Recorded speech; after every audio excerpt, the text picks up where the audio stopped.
കേരള വ്യാപാരി വ്യവസായി ഏകോപന സമിതി ചെങ്ങന്നൂർ യൂണിറ്റിന്റെ 2024-26 വർഷത്തെ ദ്വിവത്സര പൊതുയോഗവും 2026-28 കാലയളവിലേക്കുള്ള ഭാരവാഹികളുടെ തിരഞ്ഞെടുപ്പും നടന്നു.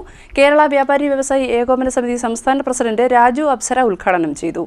കേരള വ്യാപാരി വ്യവസായി ഏകോപന സമിതി ചെങ്ങന്നൂർ യൂണിറ്റിന്റെ 2024-26 വർഷത്തെ ദ്വിവത്സര പൊതുയോഗവും 2026-28 കാലയളവിലേക്കുള്ള ഭാരവാഹികളുടെ തെരഞ്ഞെടുപ്പും നടന്നു. ചെങ്ങന്നൂർ നീള ഓഡിറ്റോറിയത്തിൽ നടന്ന സമ്മേളനം കേരള വ്യാപാരി വ്യവസായി ഏകോപന സമിതി സംസ്ഥാന പ്രസിഡന്റ് രാജു അപ്സര ഉദ്ഘാടനം ചെയ്തു.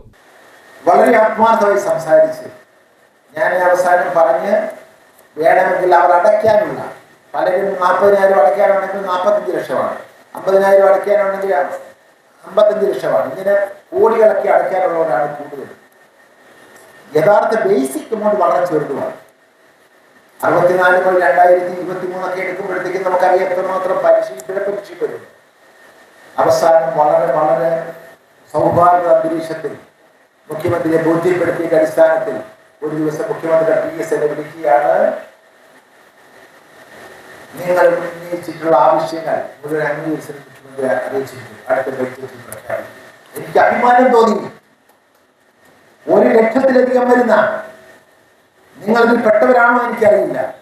പെട്ടിട്ടുണ്ടെങ്കിൽ കാസർഗോഡ് മുതൽ പാറശാല വരെ 1981 സംഘടന രൂപീകരിച്ചപ്പോൾ ഉന്നയിച്ച ആവശ്യം 2022 സംഘടന നേതൃത്വത്തിൽ ഏറ്റെടുത്തപ്പോൾ അത് പരിഹരിക്കാൻ പറ്റിയെങ്കിൽ ആലപ്പുഴ ജില്ലയിൽ നിങ്ങൾക്ക് ഓരോരുത്തർക്കും അഭിമാനിക്കാം.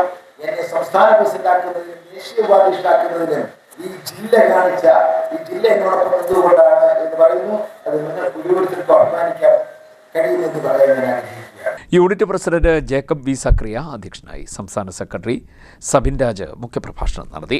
Unit vice president Anas PA സ്വാഗതവും unit general secretary Ranjith P report അവതരണവും ട്രഷറർ ആനന്ദകുമാർ S കണക്ക് അവതരണവും നിർവഹിച്ചു.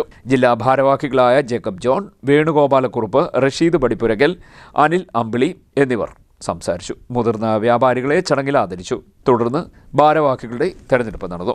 CDNet news Mavelikkara.